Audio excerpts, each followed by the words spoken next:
Hey there everyone, AJ back again for the Mighty Gluestick channel. I make videos about Dungeons & Dragons lore full-time and have a huge collection of videos for you to binge watch, and I upload 2 new videos per week with a live stream each week as well. If you like what I do, please consider becoming a member of the channel by clicking the join button down below or backing me on Subscribestar or Patreon, where you get access to all the scripts I write for these vids if you prefer to read what I'm saying. I also have some exclusive content for you there as well. I also have a Discord server with an active community, and of course, subscribe to the channel if you think I've earned your subscription. One cannot talk about the Dragonlance setting without mentioning the actual Dragonlance, right? It's a thing. Well, grab yourself a beverage, make yourself comfortable. We're about to get deeply nerdy. A Dragonlance is a specific type of martial weapon developed on the world of Krynn to be used by both dragon riders and foot soldiers' weapons if need be. The true Dragonlances are powerful magical weapons that were created in the era called the Third Dragon War, so I'll concentrate mainly on the events of that time in this video. The history of Krynn is quite complex and involved. It's also fairly grim and is focused around heroic figures from history. The most important figure when talking about the Dragonlances is Huma of Eldor, the son of Durak, the Knight of Solamnia, and his wife Karina. He was raised by Lord Oswell of Backstreet due to his father being killed just 1 year after becoming a knight. There have been a few heroes over the years who have claimed to be descended from Huma, but this is fairly typical and part of bardic tradition and noble superiority. Huma was a large man with weathered features, slight grey in his moustache and blonde hair, regarded as being a handsome man. He wore a suit of full plate mail called the Plate of Solemnis, beautifully crafted, polished to a silvery sheen and engraved with the markings of all 3 orders of the Knights of Solamnia: the crown, the sword and the rose. Huma was guided into his birthright as a knight mainly by the influence of his mother, who decided that he would follow in his father's footstep. His first combat action as a knight against goblins resulted in him becoming friends with a minotaur named Kaz, whom he got into a habit of saving from death, and riding his first dragon, one of silver named Heart. The dragon later assumed the shape and role of a beautiful half-elven woman named Gwyneth, who fell in love with Huma and would later bear his son. But before then, and before revealing her true nature, she led Huma to the discovery of the Dragonlances and helped establish the 20 dragon rider strong force of Vanguard Keep. In their first battle, Heart and Huma killed many enemy chromatic dragons, but Huma was seriously injured. Heart flew him back as quickly as possible to Vanguard Keep in order to get him attended to. She transformed into her elven form and yelled for assistance, which, to the shock of all present, and when Huma finally came to, Heart showed Huma that Gwyneth was just a form that she could assume. Much to Heart's sadness, Huma rejected her at first, but he came around eventually. Well, one has to wonder. Their final battle was against the evil goddess Takhisis, who is Tiamat in other traditions, where they would put a lance right through the goddess's blue head. But Heart got slammed and had to land badly in order to save Huma. Heart would die from her injuries sustained in the battle with Takhisis, but she would get to hear Huma admit that he loved her before she died. Was this before they had child together? A bit harsh there, Huma, but good bard song stuff, no doubt. So, the Dragonlances are either the mounted Dragonlance, which is 18 feet in length and is securely mounted on the dragon's saddle. It's basically fixed to it, because there's no way a rider could remain seated with the force of impact from the weapon and the 2 dragons' momentum meeting in midair. It's said that the Dragonlances are well balanced. The tip of the lance tapers to a sharp point, has barbs on both sides of the Dragonlance head, 2 feet from the tip. The haft and the head are made out of what's called dragon metal, while the pole is between them is made of hardened wood. At the haft is an elaborate shield guard that looks like a dragon. They can absorb magic when cast up, which I assume means being held in the raised position, pointing straight up in the air, or it might mean cast up as in pointing at the dragon ready to strike. I'm not sure. Dragon metal is a unique and extremely rare metal made of pure, cool silver that, as far as I know, can only be found on Krynn.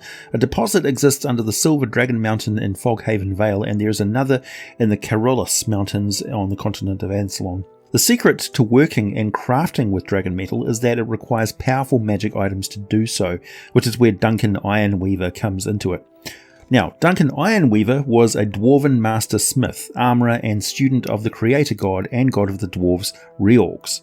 It was Duncan who crafted the original Dragonlances with the Hammer of Honor, also known as the Hammer of Karis much later in its career, a largely ceremonial artifact of somewhat ridiculous size that has an interesting story to it. More on that in a minute.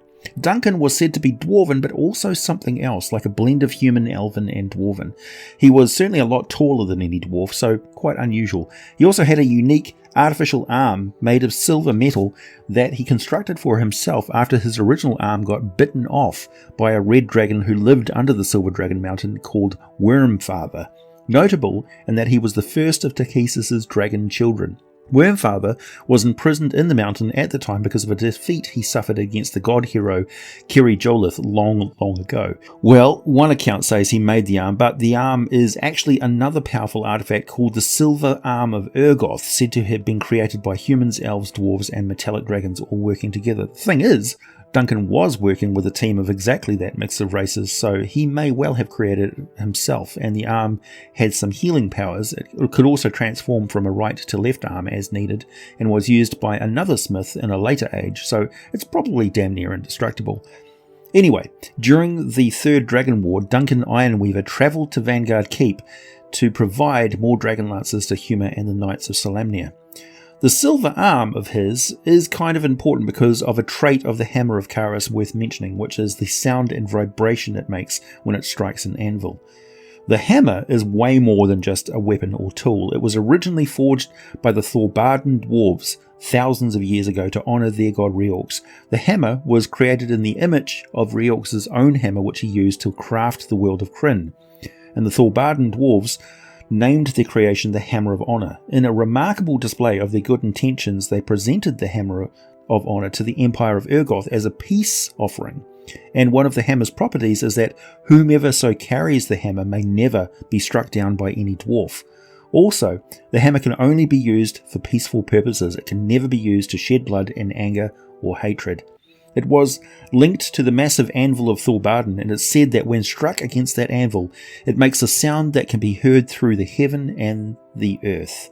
So if you see this hammer, you can imagine why. It's huge, way bigger than it seems any man could lift and use alone, with runes running down the length of the handle. The magic of it makes it remarkably light in the hands of the wielder though, and it strikes with enormous power, said to be like Reorx's arm was behind it. I imagine that packs quite a wallop of vibration running back up the handle when it strikes. Hence, you probably need a magical silver cyborg arm to use the thing to actually craft something, or your feeble little flesh and bone arm is just going to shatter like dry spaghetti in a baseball bat made of hot dog meat. How this hammer came into the possession of Duncan Ironweaver is a bit of a mystery, but it had vanished from all record for quite some time before he used it to craft the Dragonlances.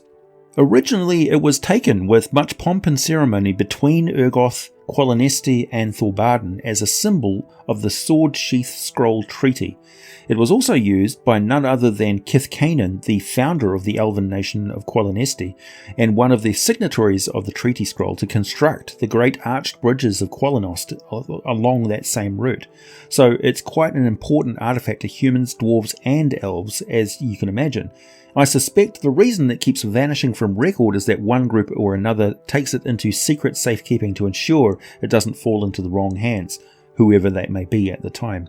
Eventually, the hammer became involved with the Dwarfgate War and the War of the Lance much later, even winding up in the hands of Flint Fireforge at one point. But it has always had a strong association with Dwarven kings and currently sits with the High King of Thorbarden, where it belongs.